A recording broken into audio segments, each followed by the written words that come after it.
भगवान सोमनाथ का एक और शूरवीर योद्धा हमीर सिंह गोविल भीमजी गोहिल के 3 पुत्रों में सबसे छोटे प्रतापी पुत्र हमीर सिंह गोहिल थे। अपने मजले भाई अर्जन जी के साथ अटखेलियों में उनको निकल जा कह देने पर वे सौराष्ट्र छोड़ मारवाड़ चले गए। उसी समय दिल्ली की गद्दी पर मोहम्मद तुगलक बैठा।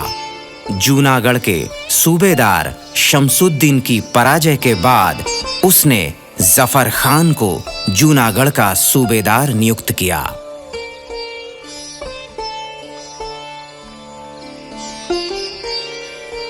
जफर खान की सीधी नजर सोमनाथ की संपदा पर थी और साथ ही वह बुत शिकन बनना चाहता था।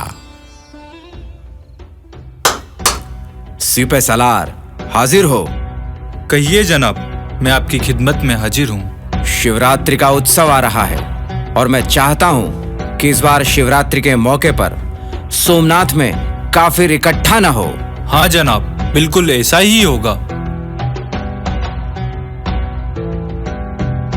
जफर खान के आदेश को पूरा करने के लिए सिपाही कारकुन रसूल खान ने प्रयास किया और कारकुन तथा दर्शनार्थियों के बीच विवाद हुआ।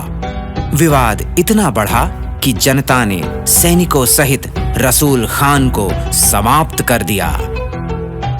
इस शिकस्त के बाद जफर खान का आग बबूला होना स्वाभाविक था। इस बहाने उसने तमाम दल बल के साथ सोमनाथ पर चढ़ाई करने की सोची। सोमनाथ पर आक्रमण की आशंका के चलते गढ़ाली से भाई अर्जन ने हमीर को ढूंढने का विचार किया। जाओ, जाकर हमीर को ढूंढ के लाओ।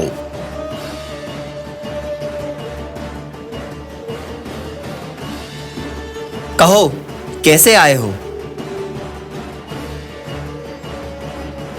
आपको अर्जन सिंह जी ने बुलाया है।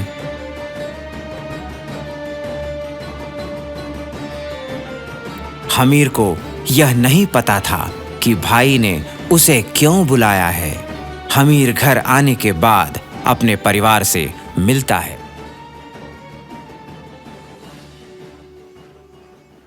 भाभी जी, हम बहुत दूर से आए हैं। हमें और हमारे साथियों को बहुत ही भूख लग रही है। सभी को भोजन करा दीजिए। क्यों? इतनी जल्दी क्यों कर रहे हो? क्या भोजन करके सोमनाथ की रक्षा के लिए साका करने जाना है? क्या सोमनाथ पर संकट है? हाँ, दिल्ली का कटक निकल चुका है। सूबेदार जफर खान का दल रास्ते में है। जब तक कोई एक भी राजपूत जिंदा है, भगवान सोमनाथ की तरफ कोई भी आंख उठाकर नहीं देख सकता। अरे, राजपूत तो बहुत है, मगर सोमनाथ के लिए साका करे ऐसा कोई नहीं। तुम खुद राजपूत नहीं हो क्या?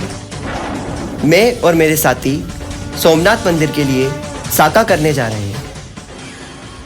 हमीर अपने 200 राजपूत साथियों को बुलाते हैं और उन्हें सोमनाथ के लिए साका करने को कहते हैं। सभी जय सोमनाथ का घोष लगाकर अपनी स्वीकृति देते हैं और साका के लिए निकल जाते हैं। जय सोमनाथ, जय सोमनाथ, जय सोमनाथ। गिर के जंगल के रास्ते में हमीर को वेगड़ा भील मिले। भीलों ने हमीर और उनके साथियों को गिर के जंगल में घेर लिया और अपने सरदार के समक्ष प्रस्तुत किया। तुम लोग कौन हो और यहाँ किस कारण आए हो? मैं हमीर सिंह गोविल, भीमजी गोविल का पुत्र हूँ। मैं अपने साथियों के साथ सोमनाथ के लिए साका करने जा रहा हूँ। हमीर की बातें सुनकर सरदार भी साथ चलने की इच्छा जाहिर करते हैं। आप कौन हो? गिर से लेके सिरोड़ के पहाड़ तक मैं भीलों का राजा हूँ। मेरे पास 1000 योद्धाओं की टुकड़ी है। क्या अब हम सब साथ में साका करने चल सकते हैं? भील सरदार का परिचय सुन हमीर गदगद हुए और दोनों का मिलाप हुआ। इस तरह और भी योद्धा जिनमें राजपूत, भील, कांठी, अहीर, मेर, भरवाड़ और रबारी जाति के जवान थे, सोमनाथ के लिए साका करने निकल पड़े। बाहर के मोर्चे पर बेगड़ा भील के योद्धाओं के तीरों ने मुस्लिम आक्रांताओं की सेना में त्राहिमाम मचा दिया। एक तरफ देवालय को तोड़ने का जुनून था तो दूसरी तरफ मंदिर रक्षा का संकल्प था।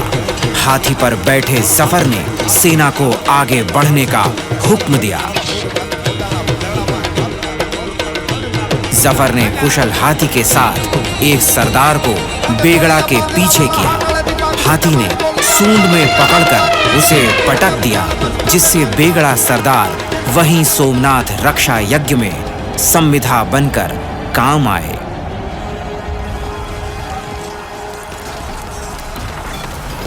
भीतरी सुरक्षा में रत हमीर सिंह ने सुलगते तीरों की वर्षा शुरू कर दी।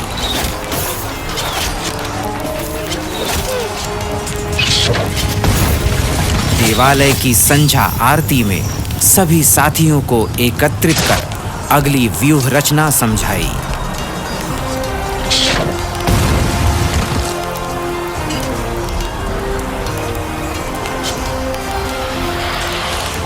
जफर खान ने सोमनाथ को तीनों तरफ से घेर लिया था। पूरी रात आज कोई योद्धा नहीं सोएगा। सभी आज रात भर गुलाल अबीर की होली खेलेंगे। रात भर सभी योद्धाओं ने गुलाल अबीर की होली खेली और भगवान सोमनाथ को भी जैसे सोने न दिया।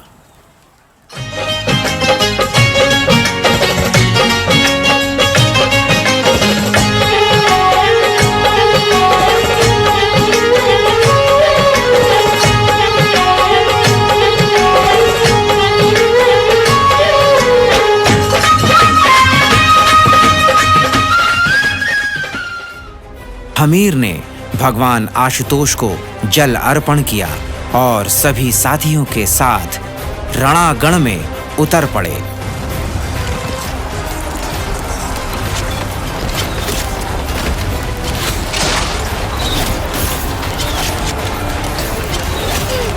ग्यारहवें दिन के पश्चात युद्ध में हमीर का शरीर क्षत विक्षत हो गया। उनका सिर धड़ से अलग हो गया। अंततः शाम के समय शिवसेना में उन्होंने स्वयं को अर्पित कर दिया।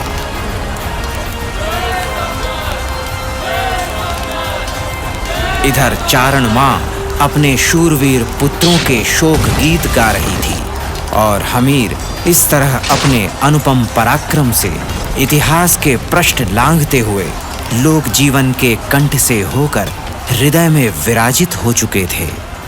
जब सौराष्ट्र का शौर्य बिखरा हुआ था, तब अपने मुट्ठी भर साथियों के साथ स्वयं के बलिदान से हमीर जी लोकमन के नायक बन गए।